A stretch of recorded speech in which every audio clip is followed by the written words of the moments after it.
Welcome back in my class. बेटा आज मैं आपके साथ class 11 accountancy chapter 2 basic accounting terms का सेकंड पार्ट डिस्कस करने जा रही हूँ। आई होप आपको पहली वाली वीडियो मेरी समझ में आई होगी, आपको उससे कुछ टर्म्स जो हैं क्लियर हो गए होंगे। मैंने एक स्टोरी के साथ उसको आपके साथ डिस्कस किया था। आज मैं उसकी आगे जो टर्म्स हैं और आगे के जो टर्म्स हैं वो डिस्कस करूँगी। तो बेटा पहले मैं अपनी जो कल स्टोरी थी वो आपके साथ एक बार दोबारा से शेयर कर लेती हूँ। मेरी स्टोरी ये थी कि Shri Ram started a business of garment. He invested ₹5 lakh. He sold his first order of garment to mister Mohan for ₹10,000 costing ₹8,000 for cash, and to Mr. Sohan for ₹15,000 costing ₹12,000 on credit. His business began to grow and he further invest ₹1 lakh in his business. He also purchased some modern furniture for his shop to attract the customer. The furniture's cost is ₹80,000 but he only pay ₹50,000. He gifted a beautiful sari of ₹5,000 to his wife on her birthday from his shop. ठीक है, ये मेरी story थी last class में। इससे मैंने आपको कुछ बेसिक टर्म्स समझाए थे। बिजनेस ट्रांजैक्शन क्या होती है, इवेंट क्या होते हैं, अकाउंट क्या होता है, कैपिटल क्या होता है, ड्राइंग क्या होता है, लायबिलिटी क्या होती है, लायबिलिटी कितनी टाइप की होती हैं। ओके, आज मैं आपके साथ जो डिस्कस करूँगी वो है asset, receipt, expenditure, expenses. Okay, तो without wasting our time class start करते हैं। बेटा फर्स्ट है एसेट। एसेट्स क्या होता है? Assets are the properties owned by an entity or enterprise. बेटा go back to my story. आपने स्टोरी में देखा था कि जो मिस्टर राम थे उन्होंने इन्वेस्ट करके बिज़नेस स्टार्ट किया। अब उन्होंने बिज़नेस स्टार्ट किया तो उन्होंने कोई शॉप, कोई प्लेस तो बनाया होगा ना। तो वो प्लेस और जो उन्होंने फर्नीचर वहाँ पर लगाया था वो, और जो उनका गारमेंट का स्टॉक था वो, ये सारी चीज़ें क्या होती हैं बेटा? ये सारी होती हैं एसेट्स। ओके, तो एसेट्स क्या होती हैं? प्रॉपर्टीज़ होती हैं ऑन बाय एन एंटिटी, जो कि एक एंटिटी या और एंटरप्राइज की प्रॉपर्टीज़ को क्या बोलते हैं? एसेट्स बोलते हैं। बेटा एसेट्स कितनी तरीके की होती हैं? एसेट्स होती हैं 3 तरीके की। ठीक है, first type of asset is non current asset. Non current asset कौन सी होती हैं बेटा? नॉन करंट एसेट्स वो एसेट्स होती हैं जिन्हें हम परचेज करते हैं या जिन्हें हम एक्वायर करते हैं। किसके लिए? वो हम बिज़नेस की ग्रोथ के लिए या बिज़नेस के एक्सपेंडिचर के, जो हमारी प्रोडक्टिविटी को बढ़ाएं। ठीक है, ऐसे जैसे, और ये भी कितनी तरीके की होती हैं? Tangible and intangible. Non current asset कितनी तरीके की होती हैं? Tangible and intangible. Non current asset के एग्जांपल मैं आपको बताऊं तो एग्जांपल्स हैं fixed asset, non current investment, long term loan and advances and other non current asset. अब ये फिक्स्ड एसेट्स क्या हैं? फिक्स एसेट्स बेटा ऐसी एसेट्स होती हैं जिनको बिजनेस रीसेल करने के पर्पस से नहीं परचेज करता। ठीक है, बल्कि उनका यूज़ करता है अपने प्रोडक्शन में और उससे उनकी प्रोडक्टिविटी बढ़ती है। जैसे for example purchase of machinery, है ना, परचेज ऑफ प्लांट, और ऐसे जितने भी आपका ये एसेट्स हैं ये नॉन करंट एसेट्स हो जाएंगे। ओके, कितनी तरीके की होती हैं? Tangible and intangible. इनके तो वर्ड से ही आपको पता चल गया होगा। टेंजिबल एसेट्स कौन सी होती हैं? टेंजिबल एसेट्स वो होती हैं जिन्हें हम देख सकते हैं, छू सकते हैं, महसूस देख सकते हैं और छू सकते हैं। और इनटेंजिबल एसेट्स ऐसी एसेट्स होती हैं जिनको आप देख नहीं सकते हो। ठीक है, बस उन्हें आप फील कर सकते हो कि हाँ हमारे पास है। ठीक है, टेंजिबल एसेट्स के एग्जाम्पल क्या हो गई? भाई मशीनरी, मशीनरी, प्लांट। ठीक है, और इनटेंजिबल के एग्जाम्पल्स क्या हो गए? Goodwill, patent, trade. ठीक है, तो ये हमारा हुआ non current asset. Next is current asset. Current assets क्या होती हैं बेटा? करंट एसेट्स ऐसी एसेट्स होती हैं जिनको हम कन्वर्ट कर सकते हैं विद इन वन ईयर और इन ऑपरेटिंग साइकिल। ये ऑपरेटिंग साइकिल का मैंने आपको लास्ट क्लास में बहुत अच्छे से समझाया था।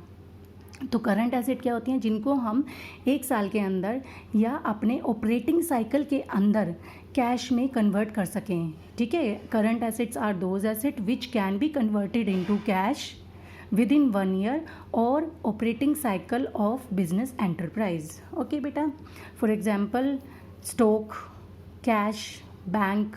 Okay, next is fictitious asset. अब फिक्टिशियस एसेट्स क्या होती हैं? फिक्टिशियस एसेट्स ना तो टेंजिबल होती हैं ना इंटेंजिबल होती हैं, ठीक है, बल्कि ये लॉसेस होते हैं जिनको हमें एक साल में राइट ऑफ नहीं करना, ठीक है, बल्कि आने वाले कई सालों में ये राइट ऑफ होते हैं। ओके, फिक्टिशियस एसेट का एग्जांपल है डेफर्ड रेवेन्यू एक्सपेंडिचर। ये डेफर्ड रेवेन्यू एक्सपेंडिचर क्या है बेटा? इसका एक एग्जांपल मैं आपको देती हूँ, एक्सपेंडिचर ऑन एडवर्टीजमेंट। आपने एडवर्टीजमेंट में एक बार अच्छा खासा अमाउंट स्पेंड कर दिया, उससे आपको जो एडवर्टीजमेंट से जो आपकी सेल बढ़ेगी, बेनिफिट मिलेगा, वो सिर्फ एक साल में तो नहीं मिलने वाला ना, आगे आने वाले बहुत सारे सालों में मिलने वाला है। तो हम उसका जो एक्सपेंडिचर है उसको क्या करेंगे, year by year right of करेंगे। तो ये हो गया fictitious asset. Next term is बेटा रिसिप्ट। स्टोरी में मैंने आपको बताया था कि मिस्टर राम ने किस किस को अपना गारमेंट का जो स्टॉक था वो बेचा था, मोहन को और सोहन को। मोहन को कैश बेचा था, सोहन को ऑन क्रेडिट बेचा था। तो receipt is the amount received और रिसीवेबल, जो मिल गया है या मिलने वाला है, फॉर सेलिंग एसेट्स, गुड्स और सर्विसेज। ओके, तो रिसिप्ट क्या हो गई? वो सारा अमाउंट जो आपको अपनी गुड एसेट, गुड्स और सर्विसेज प्रोवाइड करने से, बेचने से मिलने वाला है या मिल गया है। ओके, रिसिप्ट बेटा 2 टाइप्स की होती हैं। First is revenue receipt and second is capital receipt. Revenue receipt वही आपके जो operating normal course of action है उनसे जितनी भी रिसिप्ट होती हैं वो रेवेन्यू रिसिप्ट होती हैं, और कैपिटल रिसिप्ट जो रेवेन्यू रिसिप्ट नहीं है। अब ये नॉर्मल कोर्स ऑफ एक्शन क्या होता है बिजनेस का, कि जैसे मान लो बिजनेस इसका मिस्टर राम का बिजनेस था गारमेंट्स का, तो इसका नॉर्मल जो ऑपरेशन होंगे, ऑपरेशन ऑफ द बिजनेस, वो क्या होगा भाई, गारमेंट्स को बेचना है ना, यही तो होगा। लेकिन कैपिटल रिसिप्ट में क्या आ जाएगा, जैसे मैंने आपको एग्जांपल दिया था कि स्टोरी में बताया था कि उसने अपना जो फर्नीचर है वो सारा चेंज कर दिया, मॉडर्न फर्नीचर ले लिया। अब पुराने वाला फर्नीचर उसने बेच दिया होगा, है ना, तो वो नॉर्मल कोर्स ऑफ एक्शन तो नहीं है ना, वो हर महीने या हर साल तो नहीं बेचने वाला है ना, तो वो हो जाएगा कैपिटल रिसिप्ट। जो उसने पुराना जो फर्नीचर बेचा है वो हो जाएगा क्या, कैपिटल रिसिप्ट। और जो उसने अपना गारमेंट्स का स्टॉक बेचा था, ऑर्डर पूरा किया था मिस्टर मोहन को और मिस्टर सोहन को, वो हो जाएगा रेवेन्यू रिसिप्ट। ओके बेटा, move on to my next point. 9th is expenditure. Expenditure क्या होता है बेटा? एक्सपेंडिचर होता है the amount spent or liability incurred for acquiring asset. अब मिस्टर राम ने कोई शॉप परचेज भी की होगी, है ना, और उसमें जो है काउंटर वगैरह फर्नीचर भी लगवाया होगा, ठीक है, वो सब क्या होता है, वो होता है एक्सपेंडिचर इनकर करना, ठीक है। द अमाउंट स्पेंड और लायबिलिटी इनकर फॉर एक्वायरिंग एसेट, किसी भी एसेट को पाने के लिए जो भी आपने खर्चा किया है वो हो जाएगा एक्सपेंडिचर, एसेट, गुड्स और सर्विसेज के लिए, ठीक है। For example capital expenditure, revenue expenditure, ये इसके टाइप्स हैं, capital expenditure, revenue expenditure and deferred revenue expenditure. अब इनका भी सेम यही है। कैपिटल एक्सपेंडिचर क्या होते हैं? कैपिटल एक्सपेंडिचर बेटा वो होते हैं, वो एक्सपेंडिचर होते हैं जो आप किसी फिक्स्ड एसेट को परचेज करने के लिए कर रहे हो, ठीक है, उसका आपका नॉर्मल कोर्स ऑफ एक्शन से कुछ लेना देना नहीं है, बिजनेस से नहीं। जैसे कि उसने फर्नीचर पर जो एक्सपेंस किया था वो हो गया कैपिटल एक्सपेंडिचर। रेवेन्यू एक्सपेंडिचर क्या है? जो वो नॉर्मल अपने ऑपरेशन के लिए जो भी खर्चा करता है, ठीक है, जैसे गारमेंट्स बेच रहा है तो गारमेंट्स खरीदना भी तो पड़ेगा उसे, तो वो परचेज ऑफ गारमेंट हो गया उसका रेवेन्यू एक्सपेंडिचर। अब वो उसने जो अपने शॉप पे जिन लोगों को लगाया है, मीन्स एम्प्लॉय वगैरह, वो क्या हो जाएंगे, सेल्समैन वगैरह, ये सब वो उनकी सैलरी, जिसमें जो शॉप की रेंट है, जो शॉप की लाइटिंग है ना, इलेक्ट्रिसिटी बिल है और बाकी के जो ज़रूरी हैं, ठीक है, वो क्या होते हैं, वो रेवेन्यू एक्सपेंडिचर होते हैं। ओके, आई होप आपको क्लियर हो रहा होगा। नहीं हो रहा है तो कमेंट बॉक्स में बस एक बार कमेंट कर देना, मैं और अच्छे से एक्सप्लेन कर दूंगी। Third part is of expenditure is deferred revenue expenditure. Deferred revenue expenditure वो एक्सपेंडिचर होते हैं जो हम करते तो हैं एक बार, बट उसका बेनिफिट हमें आगे आने वाले बहुत सारे सालों में मिलने वाला है। ओके, फॉर एग्जांपल वही मैंने आपको अभी ऊपर बताया था, deferred revenue expenditure amount spent on advertisement. ठीक है, तो एक बार एडवर्टीजमेंट कर दोगे और उसका बेनिफिट आपको आगे आने वाले 4 साल 5 साल तक मिलने वाला है, तो वो हो जाएगा deferred revenue expenditure. Next point is बेटा एक्सपेंसेस। एक्सपेंसेस क्या होते हैं? Expenses is the cost incurred for generating revenue. Expenses वो होते हैं जो रेवेन्यू जनरेट करने के लिए किए जाते हैं। ठीक है, एक्सपेंडिचर क्या होते हैं? जो एसेट एक्वायर करने के लिए की जाती है, और एक्सपेंसेस क्या होते हैं? जो रेवेन्यू जनरेट करने के लिए किए जाते हैं। ठीक है, अब expenses is the cost incurred for generating revenue. ठीक है, इसके एग्जाम्पल क्या हो जाएंगे?